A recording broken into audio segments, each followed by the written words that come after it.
चलिए, तो अब कल वो दिन है जब राज्य की जनता को मतदान करना है और अपने एक प्रतिनिधि को चुनना है। तो उसकी तैयारियां कैसी जानने के लिए हम रुख करेंगे देहरादून का, जहां हमारे संपादक अनुपम त्रिवेदी जी हैं और उनके साथ हमारे संवाददाता सुनील नवप्रभात और साथ में रॉबिन सिंह भी है, क्योंकि अलग अलग जगह घूम के आए हमारे रिपोर्टर्स और वो बेहतर तरीके से बताएंगे कि जमीन में किस तरह की तैयारियां। वही हल्द्वानी से शैलेंद्र नेगी हमारे साथ जुड़े हैं, जो उधर कुमाऊं की जो सीटें हैं, संसदीय सीटें हैं, उनका हाल बताएंगे। तो अनुपम जी, पहले आपके पास मैं आना चाहूंगी। अब कल वो दिन है जब जो भी गुणा भाग जो समीकरण बिठाने थे सब नेताओं ने अपना काम कर लिया, अब जनता कल जाएगी। तो पहले ये बताएं कि किस तरह की तैयारी यहां पर मतदान को लेकर की गई है।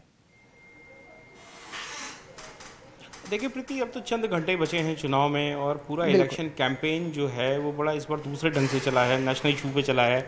और जो दो साथी मेरे साथ हैं, रॉबिन मेरे साथ हैं, रॉबिन सिंह की कांग्रेस कवर करते रहे हैं, इनसे जानने की कोशिश करेंगे कि जो यहाँ की मुख्य विपक्षी पार्टी है, क्योंकि चुनाव में सिर्फ दो पार्टियों के बीच में बीजेपी और कांग्रेस, तो किस तरीके से चला। और मेरे साथ सुनील नवप्रभात भी हैं जो कि इलेक्शन कमीशन भी देखते हैं और बीजेपी भी देखते हैं, तो इन दोनों से जानने की कोशिश करेंगे। रॉबिन, मैं पहले आपके पास ही आ रहा हूँ। इस पूरे इलेक्शन में कांग्रेस का रोल आप किस तरीके से देखते हैं, खासकर तब जबकि बीजेपी का जो पूरा कैंपेन रहा है बड़ा हाई पिच्ड कैंपेन रहा है? देखिए, बिल्कुल अनुपम जी, जो पूरा कैंपेन बीजेपी का रहा है, ऐसा लग रहा है कि उसके ट्रैप में कांग्रेस फंस गई है। उनका जो मूल मकसद था वो ये था कि मोदी का चेहरा आगे आगे कर ये पूरा चुनाव लड़ा जाए। और ठीक कांग्रेस जब भी हमलावर हुई वो मोदी के नाम को लेकर हमलावर हुई है। और जो उनके कैंडिडेट्स पर उन्होंने कभी कोई अटैक नहीं किया, लोकल इश्यूज़ को बहुत प्रमुखता से उन्होंने किसी मंच पर नहीं उठाया। उनके जो बड़े नेता यहाँ पर आए उन्होंने भी जो है राष्ट्रीय मसलों को तरजीह दी। लेकिन जब हमने देखा कि प्रधानमंत्री नरेंद्र मोदी यहाँ पर आते हैं तो उन्होंने केदारनाथ के मसले को छुआ है, उन्होंने ऑल वेदर रोड के मसले को छुआ, इवन उनके मैनिफेस्टो में हम ग्रीन बोनस की बात देखते हैं। तो वो जो ट्रैप था एक बीजेपी का, उसमें हमने फंसते हुए देखा कि कांग्रेस ने अपना पूरा जो कैंपेन है उसको मोदी सेंट्रिक किया है, जबकि जो एंटी इनकम्बेंसी उनके सांसदों के खिलाफ होनी चाहिए थी, क्योंकि 5 सीटें इस समय बीजेपी के पास है, तो उन सीटों पर जो है वो उनके जो रिपोर्ट कार्ड को उस तरीके से जनता के सामने लेके नहीं जा पाई है। हालांकि टिहरी सीट जो है वहाँ पे प्रीतम सिंह मतलब बीजेपी ने अपने 2 बड़े नेताओं का टिकट काटा है, तो वहीं कांग्रेस में बड़े नेताओं की साख इस चुनाव में दांव पर हरीश रावत हैं, प्रीतम सिंह है, इसके अलावा मनीष खंडूरी जो नया चेहरा है पौड़ी से जो चुनाव लड़ रहे हैं, वो एक नया चेहरा है। लेकिन किसी खंडूरी के पुत्र हैं, जी, उनकी साख भी दांव पे लगी है, खंडूरी साहब की खासकर। सुनील, मैं आपसे जानने की कोशिश करूंगा, क्योंकि ये सारा चुनाव राष्ट्रवाद के इशू पे लड़ा गया है। उत्तराखंड में एक फौजी का बहुत बड़ा मामला है, वहाँ पर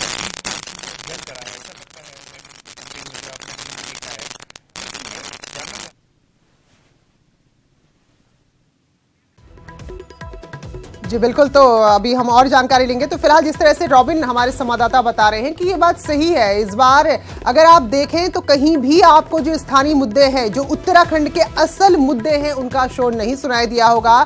सारी बात जाकर सिमट गई राष्ट्रवाद पर। सही है, राष्ट्रवाद सही है, लेकिन उस राष्ट्रवाद की जो डेफिनेशन इस बार गढ़ी गई है तो वो पूरी तरह से जो जमीनी मुद्दे हैं उनसे बिल्कुल कोसों दूर है। अगर उत्तराखंड की बात करें, पलायन का मुद्दा है, रोजगार का मुद्दा है, ये मुद्दे बीच में आए और बस भाषणों को छूकर गुजर गए, इन पर जिक्र नहीं हुआ। तो इन सब के बीच, इस बदले हुए नैरेटिव के बीच जनता ने क्या तय किया है वो देखना बेहद दिलचस्प होगा। तो अनुपम जी हमारे साथ जुड़े हुए हैं और हमारे 2 सहयोगी और जो अनुपम जी के साथ देहरादून से जुड़े हुए हैं। अनुपम जी, अगर इस बार की बात करें, वाकई में ये बड़ा ही कहें कि निराशाजनक लगा।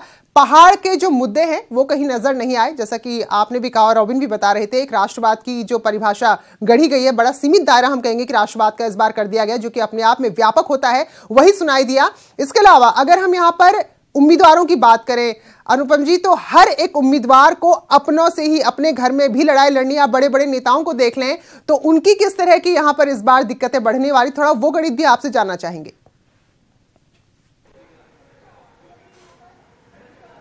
देखिए, एंटी इनकम्बेंसी तो इशू एक दूसरी चीज़ रह गई। जो आपने कहा, जो भीतरघात की संभावना होती है, वो तकरीबन दोनों पार्टियों उस चीज़ को फेस करनी है। लेकिन बीजेपी के साथ एक एडवांटेज जो है नरेंद्र मोदी की इमेज पे लड़ा गया है, जिनका लार्जर देन लाइफ टाइप का जो एक इमेज है, उसके पीछे कई चीज़ें छुप गई हैं। जो नेता इंटरेस्टेड नहीं भी हैं नए नामों को लेके जो इलेक्शन में है, तो उनका भी मजबूरी में कहीं ना कहीं इस पिक्चर में दिखना पड़ रहा है। के साथ में अमूमन यही प्रॉब्लम है कि जो राहुल गांधी की चॉइस वाले कैंडिडेट हैं उनके साथ उनको लगना पड़ रहा है, मन मार के भी। सुनील और प्रभात मेरे साथ जुड़े हैं, इनसे जानते हैं कि जो बीजेपी की स्ट्रैटेजी थी और जो स्टेट गवर्नमेंट के काम थे वो कहीं आपको दिखे कि वो भी क्या इशू बने, क्योंकि स्टेट इशू तो गायब दिख रहे हैं इस पूरे चुनाव में। बिल्कुल, ये जो पूरा चुनाव है, हम देखते कि पूरा राष्ट्रवाद की लहर के उस पर ये चुनाव चल रहा है। आज भी हमारे संघ के जो भाजपा की मातृ संस्था है उनके लोगों से हमारी बातचीत हुई, तो उनका खुद संघ का यह आंकलन था, पहले तो 5 साल में कम से कम सांसद नज़र आ जाते थे, नेता नज़र आते थे, लेकिन इस बार गलियों में 5 साल बाद भी वो नेता नज़र नहीं आए, कहीं गलियों में दिखे नहीं। तो उनका कहना है कि ये ठीक ऐसी स्थितियाँ 2004 में हुई थी, सरकार चुनाव में गई थी और शाइनिंग इंडिया का जब नारा था। तो संघ ये भी देख रहा है कि ओवर कॉन्फिडेंस में कहीं फिर 2004 वाले जैसी स्थिति ना बने, इसलिए घर घर जाके जो संघ के कार्यकर्ता हैं वो इंश्योर कर रहे हैं कि वोटर्स को लाया जाएगा। तो प्रीति, ये कुछ स्थिति है यहाँ पर उत्तराखंड में गढ़वाल संसदीय क्षेत्र में जो 3 सीट पड़ती हैं गढ़वाल के एरिया में, और कुमाऊं में शैलेंद्र हमारे जो सहयोगी हैं वो अगर मेरी आवाज़ सुन पा रहे हैं तो ये जानना चाहेंगे कि कुमाऊं में कैसे एटमॉस्फेयर। बिल्कुल अनुपम जी, शैलेंद्र से भी हम जुड़ेंगे, क्योंकि हम सब ने देखा नैनीताल सीट की बात करें तो वहाँ टिकट को लेकर कितनी मारामारी हुई, कोश्यारी के वहाँ पर मना करने के बाद बहुत ज़्यादा गुड़ा भाग किया गया और हरीश रावत, जिनको शायद पार्टी आला कमान वहाँ भेजना नहीं चाह रहा था, उन्हें भेजा गया। तो शैलेंद्र भी हमारे साथ जुड़े हैं। तो शैलेंद्र, जरा बताएं, अल्मोड़ा सीट की बात करें, नैनीताल सीट की बात करें, 2 सीटें हैं लेकिन काफी रोचक मुकाबला है। तो यहां आपने पूरे चुनाव के दौरान, क्योंकि कवर आपने किया है यहां पर, तो प्रचार में क्या वाकई में यहां जो राज्य के असल मुद्दे हैं वो सुनाई दिए यहां, या फिर केवल राष्ट्रवाद को लेकर ही शोरगुल यहां पर हो रहा है?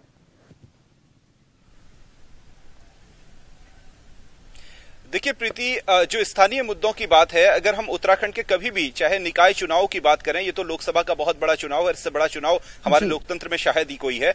ऐसे में लेकिन यहाँ पर कोई भी जो स्थानीय मुद्दे जिनकी आप बात कर रही हैं वो स्थानीय मुद्दे दूर दूर तक नहीं थे। वही राष्ट्रवाद का मुद्दा पूरी तरह से छाया हुआ था और बीजेपी इसी ट्रैक पर चुनाव लड़ना चाहती थी, और एक तरीके से कांग्रेस भी बीजेपी के ट्रैक पर आकर ही बैटिंग कर रही थी। और जहां पर भी हमने कांग्रेस के नेता हरीश रावत को सुना, उसके अलावा हम प्रदीप टम्टा का लगातार चुनावी भाषण सुनते थे, तो उन्होंने किसी ने भी स्थानीय मुद्दों को छूने की बहुत ज्यादा कोशिश नहीं की। स्थानीय मुद्दे वो तब छूते थे जब मीडिया के माइक उनके सामने लगते थे, हम जब उनसे सवालात पूछते थे कि पंचेश्वर बांध का मामला जब हमने पूछा प्रदीप टम्टा से, तो तब उन्होंने इस मामले का जवाब दिया। वहीं अगर हम यहाँ की बात करें, हल्द्वानी की बात करें, नैनीताल की बात करें, उधम सिंह नगर की बात करें, तो बहुत ज्यादा स्थानीय मुद्दे, किसानों को गन्ना का पेमेंट नहीं हुआ, इस बात को लेकर के भी बहुत ज्यादा नहीं उठाया गया। पिछले 5 साल में केंद्र में बीजेपी की सरकार रही, जमरानी बांध जो है उसको अंतिम स्वरूप नहीं मिल पाया, वो नहीं बन पाया। एचएमटी फैक्ट्री यहाँ पूरी तरह से बंद हो चुकी है, उसकी तालाबंदी हो चुकी है। तो ऐसे कोई भी मुद्दे जो यहाँ पर थे, चाहे रोजगार से जुड़े हुए या पहाड़ के पलायन से जुड़े हुए,